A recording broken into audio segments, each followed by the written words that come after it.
Sasaran kemarahan masyarakat dunia hari ini yang pertama adalah kepada Partai Komunis Tiongkok. Kemudian yang kedua adalah kepada Badan Dunia WHO.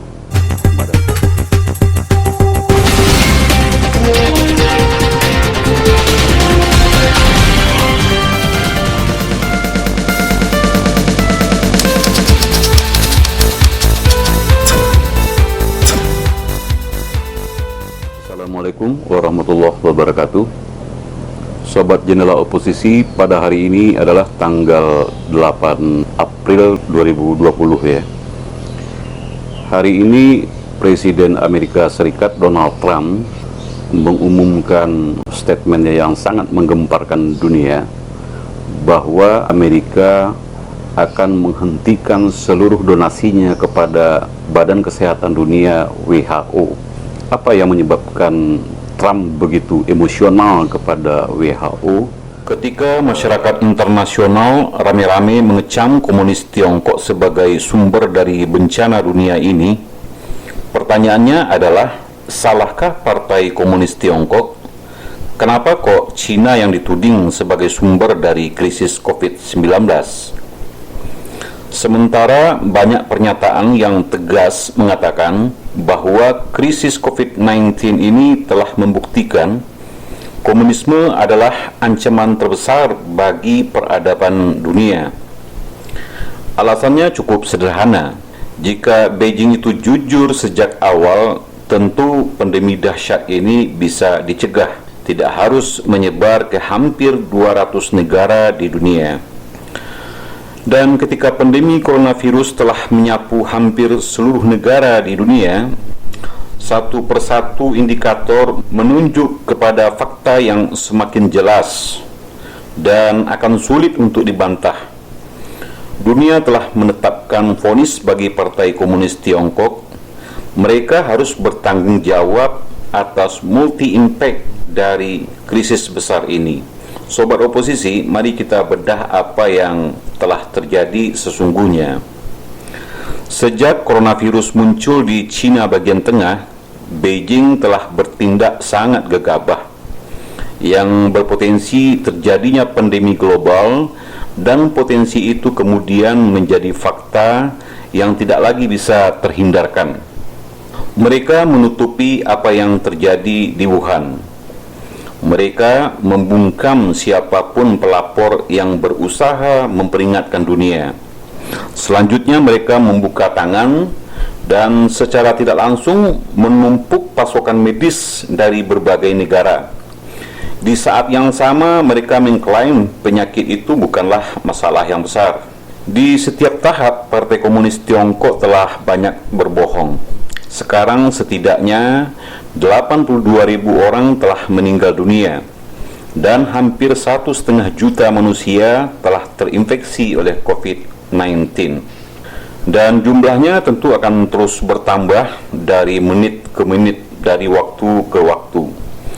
Sebuah lembaga pemikir asal Inggris, Henry Jackson Society atau HJS, membuat laporan mengenai kemungkinan negara-negara untuk menggugat Cina secara hukum internasional atas pandemi virus corona tersebut.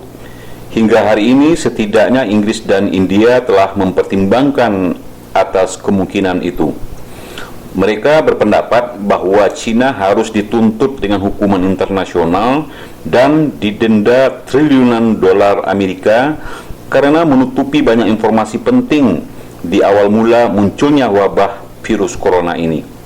Akibatnya lebih dari 80.000 jiwa telah meregang nyawa, dan dampak keruntuhan ekonomi serta kekacauan sosial di berbagai negara telah mulai kita rasakan. Laporan organisasi itu menyatakan kerugian ekonomi yang ditimbulkan akibat virus corona setidaknya mencapai 6,5 triliun US dollar. Angka itu didapat melalui sebuah perhitungan berdasarkan pengeluaran negara-negara anggota G7 di dalam serangkaian upaya untuk menangani virus corona ini. Mereka mengatakan bahwa Partai Komunis Cina dapat digugat dengan 10 kemungkinan jalur hukum yang berlaku, termasuk peraturan kesehatan internasional yang menjadi lebih ketat sejak terjadinya wabah infeksi saluran pernapasan akut atau SARS beberapa tahun yang lalu. Organisasi tersebut menilai Partai Komunis Tiongkok juga berusaha menutupi wabah itu kepada rakyatnya sendiri. Jika China mau bertanggung jawab untuk memberikan informasi yang akurat mulai dari titik awal, tentulah infeksi tidak akan mungkin bisa menyebar keluar China. Henry Jackson Society menganggap China bertindak bertentangan dengan peraturan kesehatan internasional. Peraturan tersebut mengharuskan negara-negara untuk memantau dan berbagi data terkait dengan penyebaran, tingkat infeksi, dan juga transmisi patogen yang memang berpotensi ditularkan secara internasional. Kesalahan Beijing adalah ambisi komunis Tiongkok untuk menguasai ekonomi dunia. Untuk selanjutnya menjadikan China sebagai negara superpower, menggantikan peran Amerika yang memang sudah mulai kelihatan loyo. Tetapi komunis melakukan itu dengan menghalalkan segala cara. Kejahatan mereka ramu dengan sosialis yang kental dengan karakter gelap ideologi Partai Komunis. Kita semua paham, apalagi WHO, bahwa satu-satunya cara untuk menghentikan potensi pandemi global adalah dengan menyebarkan informasi yang lebih cepat, memberitahu orang-orang dan negara-negara lain fakta dan informasi yang jujur dan benar, sehingga mereka masih punya waktu untuk bersiap dan mencegah pandemi itu. Tetapi penguasa komunis Tiongkok membuat hal itu tidak mungkin terjadi. Bahkan Partai Komunis Tiongkok melibatkan WHO di dalam permainan yang mengerikan itu. Amerika tentu sangat marah kepada WHO. Faktanya WHO baru mengumumkan COVID-19 sebagai pandemi global pada 11 Maret lalu, 3 bulan setelah COVID-19 itu terdeteksi menyebar di Wuhan. Sementara itu, di dalam bulan Desember, otoritas komunis mulai menindak siapapun yang berbicara tentang coronavirus. Sebaliknya, mereka melancarkan propaganda ke berbagai negara, meyakinkan orang-orang lain bahwa COVID-19 dapat terkendali dengan penuh. Tak perlu terlalu dirisaukan. Ketika seorang dokter pemberani memperingatkan teman-temannya secara online, ia kemudian dipanggil oleh polisi di tengah malam dan dipaksa untuk menulis apa yang mereka sebut sebagai kritik diri. Ini adalah metode komunis klasik untuk membungkam para pembangkang yang memaksa mereka untuk mengakui kejahatannya kepada publik. Ketika jurnalis Cina menulis tentang penyakit itu, pekerjaan mereka disensor sesuai selera komunis. Ketika warga biasa turun ke media sosial untuk berbagi fakta, mereka itu dibungkam. Beijing melakukan segala daya untuk mencegah dunia luar untuk mencari tahu apa yang sebenarnya terjadi. Jadi bila Anda berada di negeri komunis ini, maka mengucapkan sebuah kebenaran adalah sesuatu yang paling menakutkan. Akibatnya apa? Sebagian besar fakta yang terjadi tidak dapat diketahui oleh masyarakat dunia karena begitu banyak fakta yang tidak bisa menembus keluar perbatasan Cina. Menyadari problem komunis yang memang sulit untuk jujur itu, badan-badan intelijen Amerika telah bekerja dengan intens. Akhirnya, mereka dapat menyimpulkan bahwa Tiongkok secara sistematis sengaja menyembunyikan jumlah yang sebenarnya dari orang-orang yang sakit, serta jumlah kematian yang sesungguhnya. Melengkapi kebohongan yang hampir sempurna itu, maka pada pertengahan Januari, Beijing masih kukuh mengklaim bahwa hanya beberapa lusin saja orang yang terinfeksi virus corona. Anehnya, WHO justru mengaminkan apa yang diklaim oleh Tiongkok itu. Padahal fakta sesungguhnya, total orang yang terinfeksi dan kematian yang terjadi justru angkanya jauh lebih tinggi. Kebohongan Beijing inilah yang tanpa kita sadari membuai dunia. Banyak negara menjadikan informasi yang menyesatkan itu sebagai dasar mempromosikan rasa aman kepada rakyatnya. hampir seluruh negara menjadi lengah dan terkecoh. Dan lebih menggelikan lagi, banyak negara yang berlagak solidaritas kepada komunis Tiongkok yang tengah ditimpa musibah. Mereka berlomba mengirim bantuan APD besar-besaran ke daratan Tiongkok itu. Sementara di pihak lain, WHO juga terkesan mendukung kebohongan Partai Komunis Tiongkok ini dan tidak berupaya mengungkap fakta yang sesungguhnya. Seharusnya Badan Kesehatan Dunia itu telah mulai memberikan warning kepada negara lain agar bersiap dengan APD, alat tes, dan juga ventilator. Atau setidaknya memberikan rekomendasi agar Tiongkok di lockdown bagi perlintasan antar negara. Ini tujuannya untuk mencegah terjadi yang pandemik. Alhasil, di akhir Februari lalu, Tiongkok telah sukses menumpuk hampir seluruh pasokan dunia yang dibutuhkan sebagai instrumen melawan COVID-19. Pada minggu kedua Maret, dunia seakan baru terbangun dari tidur lelap. COVID-19 menyerang dengan sangat agresif, menyebar dengan kecepatan yang menakjubkan. Terlalu banyak negara yang sangat tidak siap. Para pemimpin menjadi bingung dan terlihat sangat bodoh. Negara sehebat Amerika pun dibuat lumpuh tidak berdaya.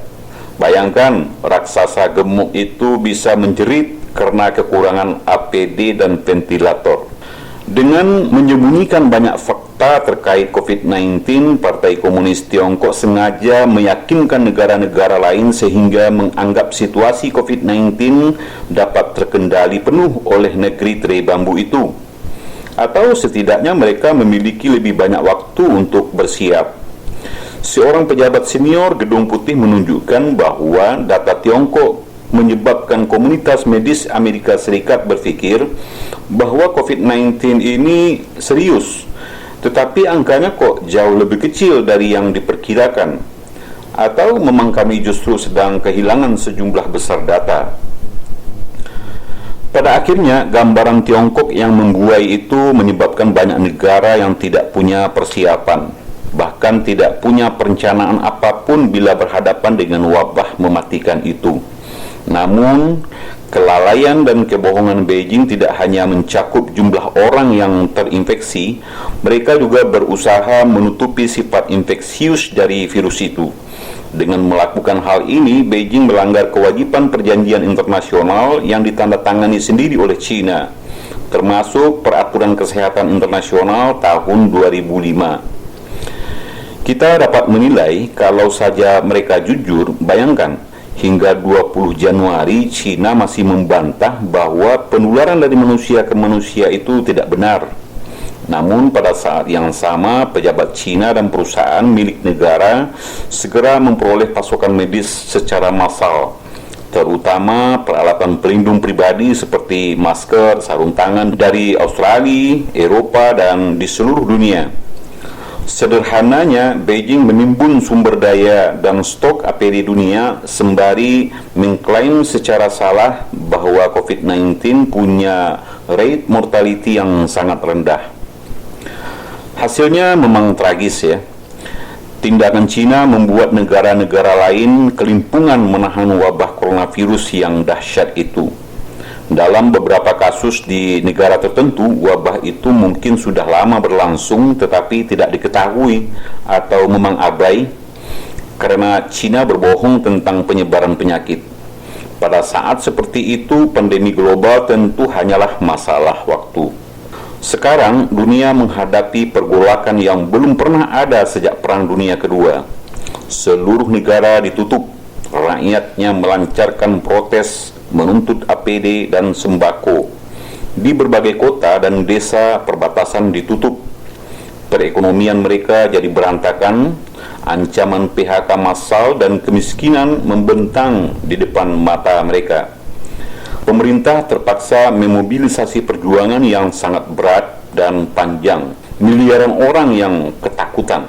Sobat oposisi, hari ini virus Partai Komunis Tiongkok telah menyebar ke hampir 200 negara dan wilayah di seluruh dunia, menyebabkan kerusakan besar pada kesehatan, kepada kehidupan, ekonomi, politik, dan budaya orang-orang di seluruh dunia.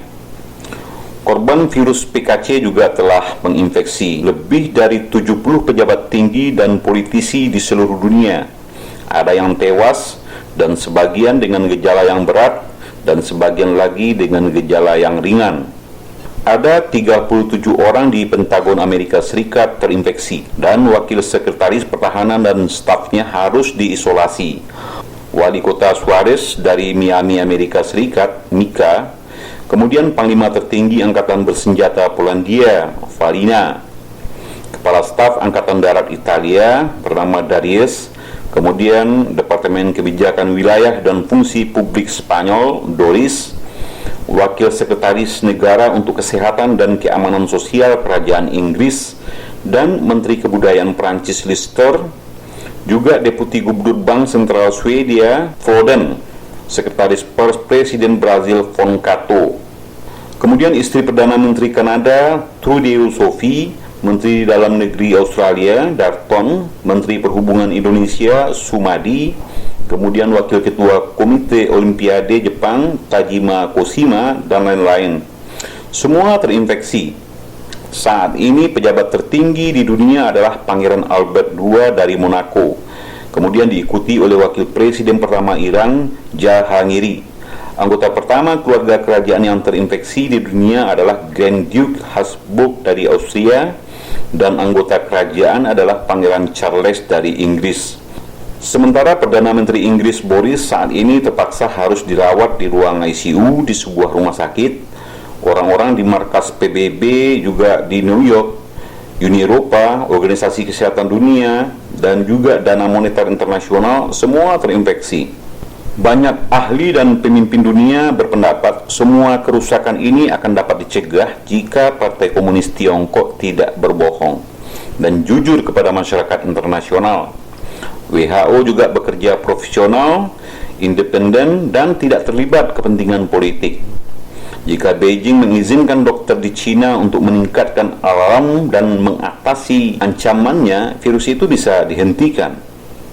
Saat ini pasokan ventilator dan alat tes coronavirus menjadi kacau. Jika Beijing telah memberikan jumlah yang benar dari orang yang terinfeksi dan juga jumlah kematian, negara-negara lain tentu akan mengenali bahaya dan mengambil langkah-langkah yang diperlukan secara lebih dini. Tetapi Beijing tidak jujur, mereka berbohong, mereka masih berbaring santai. Akibatnya lebih dari 1 juta orang sakit dan jutaan bisa mati sebelum tahun ini berakhir. Ternyata darah mereka ada di tangan Partai Komunis Tiongkok. Jika krisis coronavirus membuktikan sesuatu kepada peran komunisme, baik itu berdasarkan logika, kebrutalannya, atau ketidakmampuannya, maka inilah alasan kenapa komunis merupakan ancaman besar bagi seluruh dunia. Semakin cepat komunisme tersapu ke tong sampah sejarah, maka semakin amanlah kita semua.